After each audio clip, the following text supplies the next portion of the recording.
having the lip piercing and having tattoos. Sabi nila, kasi, syempre, hingi muna ako ng opinion from my families. Pagka, ano pinagawa niyo po? No, wala akong pinagawa. All of this is all natural.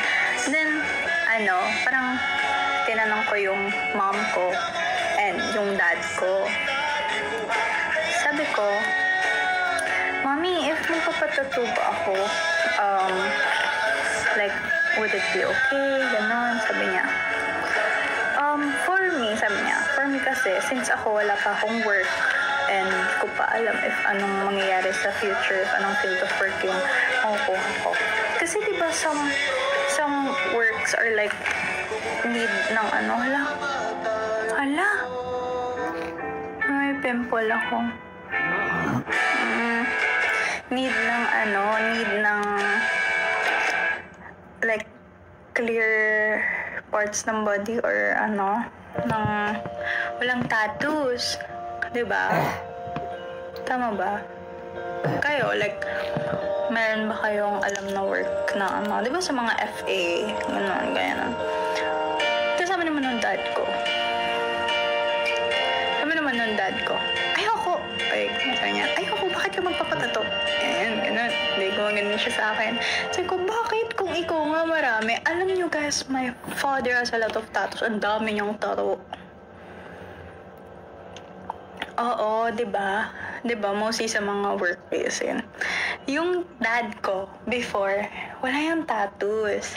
Pero ngayon, grabe, nandito ako, like, sa lower abdomen niya, sa may left part.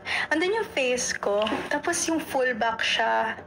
Tapos, I think wala siya here. Meron ba siya here? Wala siya sa braso. Pero meron siya dito, like ito. Oo. Tapos, yung mom ko sa likod lang. Pero after nun, hindi na siya nagpadagdag. Tapos, yun nga. Nung naisip ko na yung tats, what if pag tumanda ako, will it still look good? Or will it still look, like, appealing ba siya? Like, paano pagkasagi na yung katawan ko? If old na ako? Ayun, yes, mapuan ako. Ay guys, alam niyo, nakita ko sila, yung kumanta nito. Sud ba? Sud or sad? Sud yun, di ba? Nakita ko sad data? Sad or sud? Basta yun. Nakita ko sila kasi nag-concert sila sa school. Yeah, kumanta sila sa school. Nag-band sila sa school. Pero yun. So I was saying, up until now, nung siguro medyo bago-bago ako sa Maynila nun, like, sige, patato ako. Pero nandun yung takot ko. Mataas naman yung tolerance ko sa pain. Like, my piercing. Kasi tingnan nyo yung piercings ko.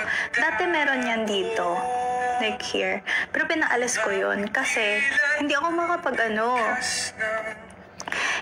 makapag-earphones na dito. Kasi ito, isa, dalawa. Ito, dalawa to eh. Yan. Gusto ko pa siya padagdagan kasi I think it doesn't look good na pagka sobrang lami. Parang, sobrang niya na.